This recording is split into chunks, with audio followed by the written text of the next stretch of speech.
I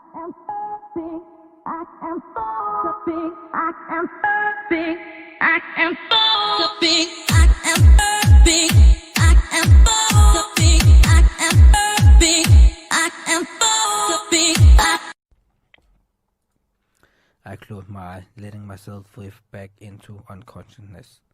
I guess I really cheated. Death. The next morning, I awake to the sight of my clay sitting at the side of my bed with a troubled look upon her face, staring down at my injured shoulder. Instantly, I blink a few times, letting the drowsiness of my slumber fade away before I offer a chipper scartisk of good morning as I can to the girl in the hopes of cheering her up. Good morning. How long have you been watching me sleep? Murka, startled by my voice, with directing her attention from my shoulder to lock eyes with me. Marcus, are you okay? Murka reached up to grab a hold of my hand, nibbling, curling her fingers between mine with such ease it made me feel like they were meant to hold into each other. Of course, my whole body grows tense, and I feel a bit warmer from the nervousness and embarrassment of holding her hand. Yeah, I'm fine. The doctor said it was just a little muscle damage or something. I'm really glad you're okay though. I offer an overjoyed smile, happy that I was able to shield Murka from the various bank robbers, even if it meant I had to stick around in this hospital bed for a few weeks. Murka's face contract into a teary-eyed, nearly pain smile. I was so worried about you, Marcus.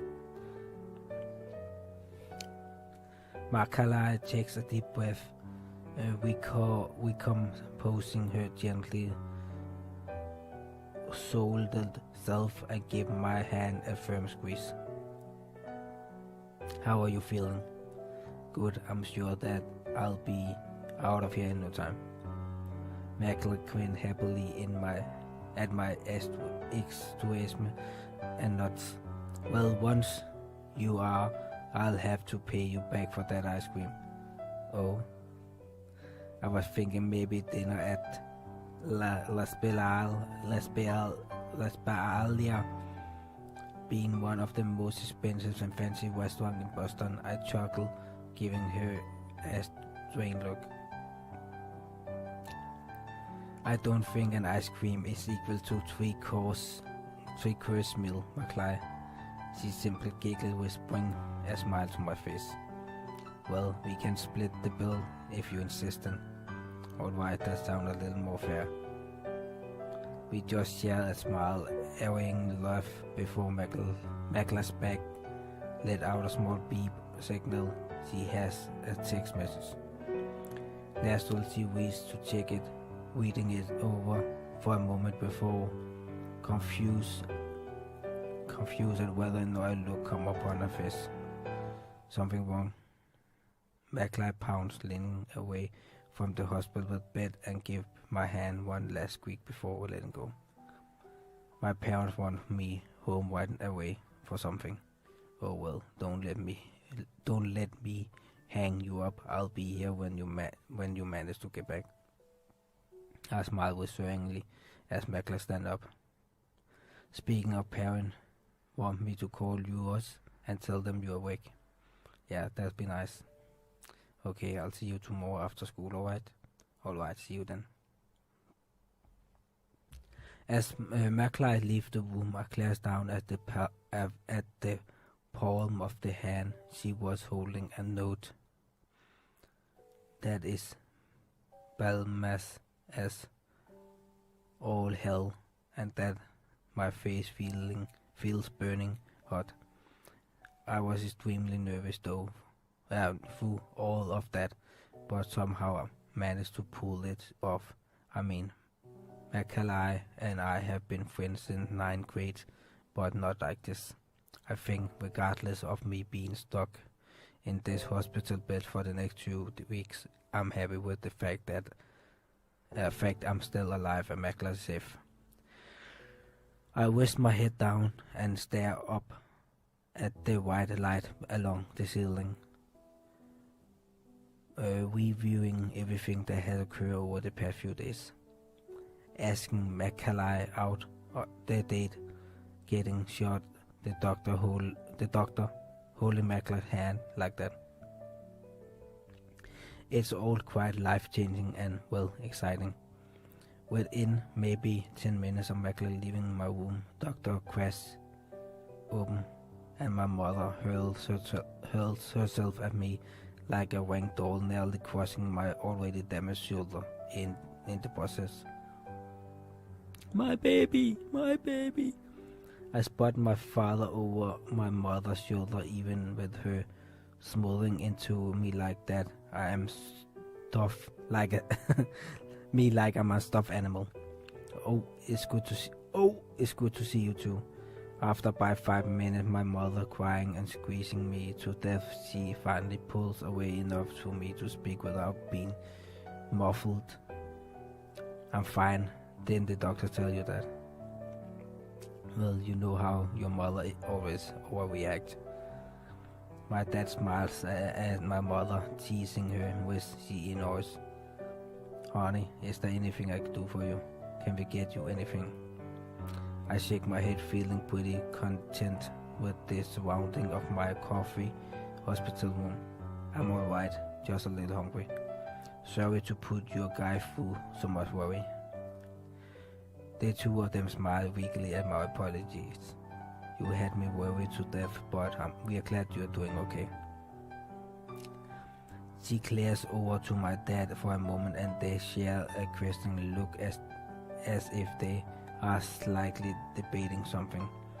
Eventually she turned back to me and placed a hand on my leg as if to comfort me. Anyway, we have exciting news. It's going to be a bit of a change, that's for sure. Huh? Remember when you were complaining about how crappy your school was? Yeah. It's still in my head, at least until I feel the joy of pain that makes me bend it back properly once again. Well, we decided that it's in our best interest to transfer to a new school. What? Okay, kan jeg gå tilbage og komme til dobbeltklik? Oh, fuck. I kan ikke gå tilbage. Fuck them. No, we plan to wait to tell you to surprise you in the summer. But we figure now will be the best time to hopefully cheer you up. You're going to a boarding school, isn't that great, honey? I look at my father with a puzzled expression. Isn't this some kind of joke or something? No, sweetie, we are serious.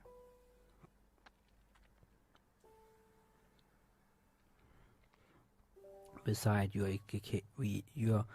education, we think that it's very important that you stay safe and oblivious the city is no longer safe if you're getting shot up on the street. In fact, we could move, but we are not financially in position to just up and leave, so why not? The second best thing. I give her a dull look. It was a freaking accident. The city is safe. There have been almost 6 shootings just this month, Marcus. Turn my attention back to my father, hoping he will at least back me up on this. Your mother's right, Marcus. As much as I know you don't like change, we want the best for you. And I have no saying in this change. We know you will love the school once you get the time to check it out. Yeah, you can even check the website on my phone, okay? She leaned toward, nearly pushing the phone into my face, emphasizing the point that her decision has already been made. I growled loudly at both of them and take the phone, frustrated immediately by this. It just blankly stares at the screen, not actually reading any of the text due to my revolution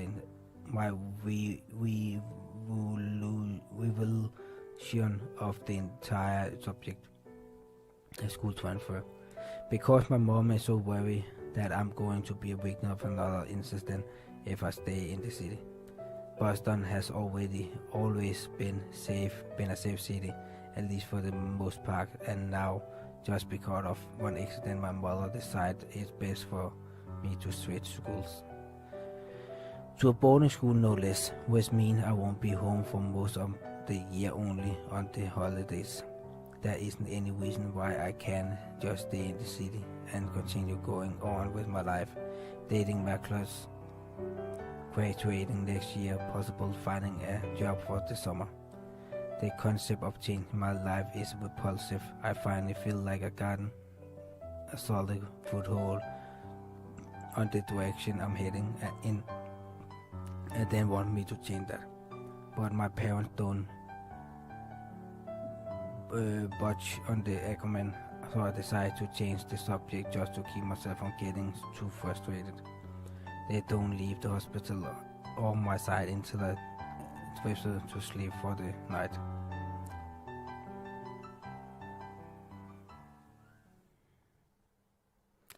Slowly but surely the days pass and wide range of people come and go, making my hospital feel more like a exhibit hall than a recovering room.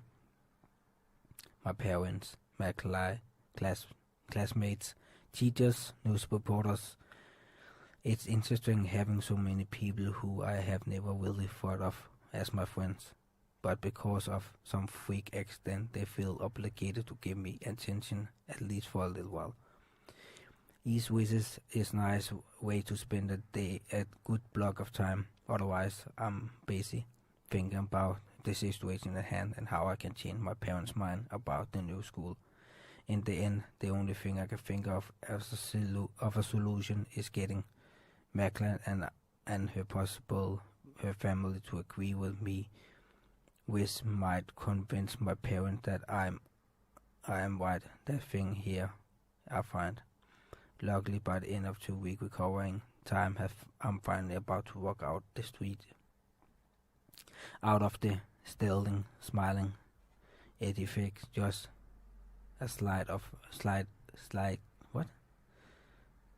edifice with just a sling and a good deal of soreness to my shoulder. The moment I'm out of the depression and mind-numbing structure known as a hospital, I coax my parents to drive me to Makla's house. They agree, not knowing my installed plan of getting Makla and the family to try to back my choice of staying in the city. It's a dirty trick, but it's my last resort. Nothing else I'll tell my parents will change their opinion. Once we arrive, I ask my parents to wait inside the car as I wriggly out of the front seat, twisting my body to avoid hitting my shoulder and arm against anything before hobbling up the street of Makala's house. I give the door a few quick knocks with my injured arm and wait to see Makala's pretty blue-eyed face greeting me. Unfortunately, I find that she meets me at her front step. A squall adorns her face, and a rather melancholy gloom rested in her usual living blue eyes. She doesn't invite me inside, but instead closes the door behind her and stands in the front of the doorway looking at me with what I can only assume is pity. For a moment I wonder if the side of the sling I'm wearing, she feels guilty about what happened and perhaps had blamed herself for everything. Hey, is something wrong? Bagler peered at me for a moment before letting out a smile sign and laying behind me toward my parents in the car. I think I should take the opportunity to go. I think you should take the opportunity to go to the new school. I stared at her for a long moment, her word not connecting inside my head for the longest time. How does she know about that? What? Why? It's best for you. What are you talking about? I'm fine here. We are fine here, aren't we? My mouth started to dry up for the anxiety of the convention, digging a hole into my chest, which is starting to feel more and more empty as I stare at her. I swallow, forcing down what feels like a heavy ball of iron that sinks to the bottom of my stomach with a heavy crash. Don't you want to stay together? Keep dating? What's going on? Talk to me. I wheeze up with my ancient arm, gasping the side of my head, nearly attempting to whip my hair out in frustration. What the hell? She visited me a few times while I was in the hospital, and every time, everything seemed perfectly fine then. What could possibly change? And how did she know about the boarding school? Did my parents get to her before I did? I'm moving, and I don't think it's worth getting even more attached to one another if we are just going to end up halfway around the world from each other. What? You're going to be kidding me. What kind of luck is this? First the whole accident, and now the only word to describe how I feel is pointless. I feel like my existence is utter pointless, and the other girl who managed to like and pity me enough to go on a date with me is moving away. But why? I thought your parents like it here. Do you want to leave? Macla's eye avoid mine with such ease. I feel as though she truly did start dating me out of pity. We were best, if not really close friends for all high school. How could she not harbor even slight romantic feeling for me after I explained myself? Is that possible? My cousin has a family-owned business in Britain, in British Columbia, and well, my dad lost his job here, and my parents think the accident is like an omen, that it's time to start the next chapter of our life. I'm sorry, Marcus. She forced out the smile as if everything was perfectly fine, and this only makes me feel worse. Everything I had hoped for over the past few weeks vanished within an instant with just a simple explanation of the reality of things. My whole life feels like I just took a U-turn.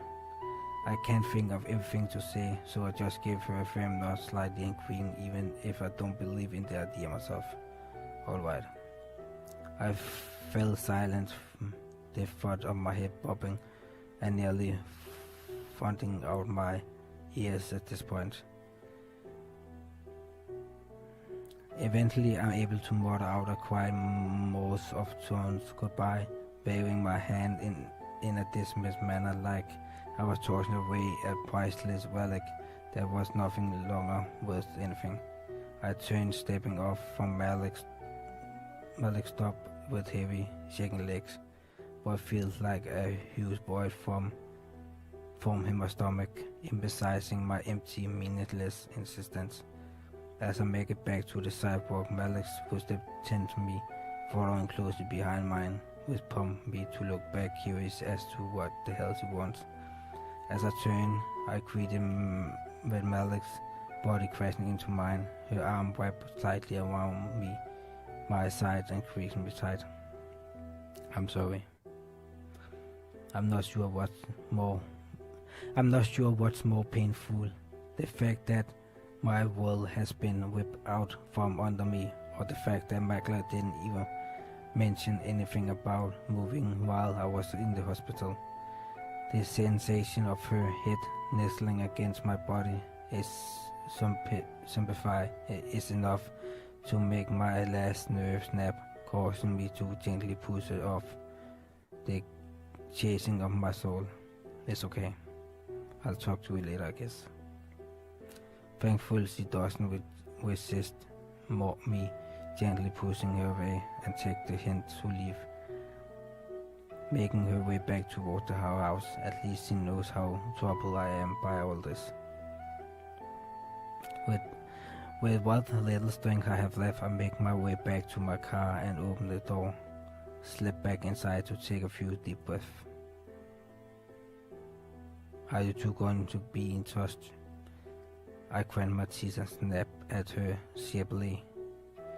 I grind my teeth and snap at her sharply, feeling like she had eardrop on our whole conversation, or maybe even planned it. No. My mother looks to me with a worried expression before glancing at my father in the back seat. The two remain taciturn, and the car ride home is painfully quiet, leaving me to my own frustration to question. I feel almost betrayed. It's been about 4.5 months since my accident in the city. I haven't spoken a word to Mikala since the day I left her house, and my arm is mostly healed.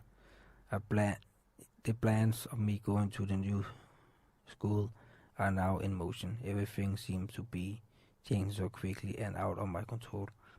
With a wave goodbye to my parents and a small hike up the gang plank of the boat, I find myself already taking the first step towards starting my new life on Mattas står der Vineyard. Jeg tror faktisk står.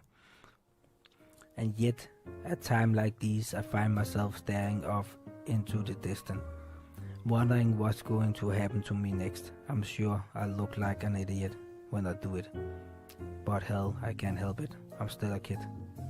I think deep down everyone's still a kid, and becoming an adult is just learning how to hide the childness.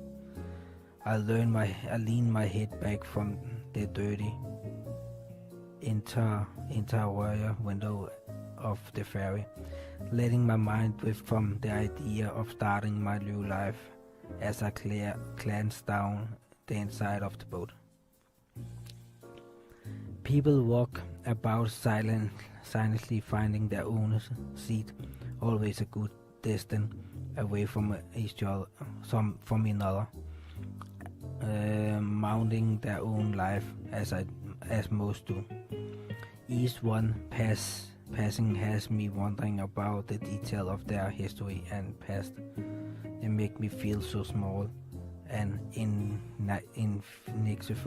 I spent so much time doing my summer break and the first few weeks of the school years moping around about my own life. Itself is really, considering how many people are on this planet that have actually problems. I sigh and tilt my head back against the glass, gazing out at the vineyard, sound with a strange mix of emotions, brewing my dejection, but still beating hard. The water looks calm, and the sun is high in the sky, with only a few clouds spotting the blue expanse. A new school, a new life, a new chance to make a history. I cut ties with my old friend, and I have hardly any connection with them aside from social media websites, which I hardly use anyway. But this is for the best, I suppose, or at least what my parent thinks. The soft sound of waves are gulls carving can be heard outside the window, and the slow rumble and roar of the boat engines echo quietly in the hull of the ship. The massive engine makes the whole steel frame of the boat vibrate slightly. It gave me off this almost annoying buzz sound that is irritating if you actually pay attention to it. Luckily, the sound is interrupted by his panic sounding voice of a man speaking through the speaker system throughout the boat. I shifted my head away from the window to listen as he speaks. Welcome aboard the MY Safeguard. Please keep all children supervised. He goes on to speak about the safety regulations of the ferry and all the possibilities of horrible event happening and what produce will take place if they did occur. I space his voice out and just lean back against the window. Once the engines are fully running, we depart and watch the shore get farther and farther from sight. We hope you enjoy your stay or visit to Marathon Vineyard and have a nice day. The speaker fuzz out and static replaced the man's voice for a short time before a block it pulled and the speaker system died out. I gaze out at the ripple of water. The ship craters as it glides across the ocean swiftly.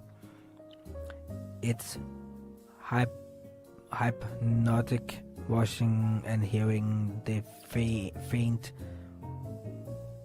shock of the sea against the heavy steel hull. I lit my eyes, partly luring into a half-asleep state before the sight of a child running by at a high speed while yelling awakes me.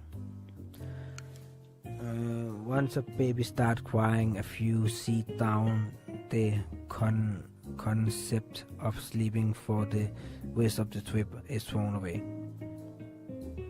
School vacation is long gone. School vacation is long gone and everyone is back to their daily routine, including myself, even if I am a few weeks late. Except this routine isn't familiar at all. Over the course of the summer, I had a lot of free time, and I spent a good deal of it watching the news and research on the internet. I came to the conclusion that the reason that man decided to shoot me was because I wasn't supposed to see the robbery or his car license plate. Not that I will have been able to remember even if I tried. Just unlucky timing for us to have been there, I suppose. Regardless, it is not something I want to go through again. Vineyard seemed like a nice substitute for possibly getting shot up in another incident. I already had my fair share of other people's conflicts, so not being involved at all sound like a promising idea. I'll let them live their life and they'll live my life. The boat is close enough to the island now. I see roads and houses dotting the shoreline. It look creating everything a little dated, but just as develop as any other places I've been in.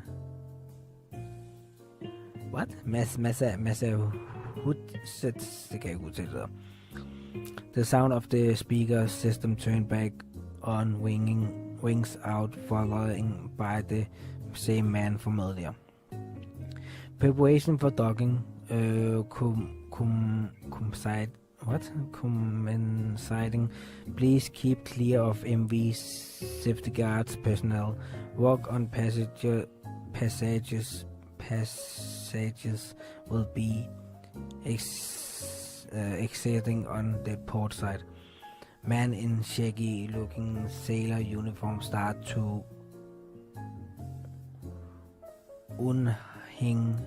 unhang a door from the boat's interiors, working levers and grabbing into ropes in an organized set. Jeg mener set, så er det engelsk. Jeg fik aldrig slået op egentlig. Jeg mener altså, når det er set, så er det engelsk, så når det er s, så er det amerikansk. No, anyway. Produce. The boat walks and sways for only a moment as it bounces between the heavy timber barrier of the docking area.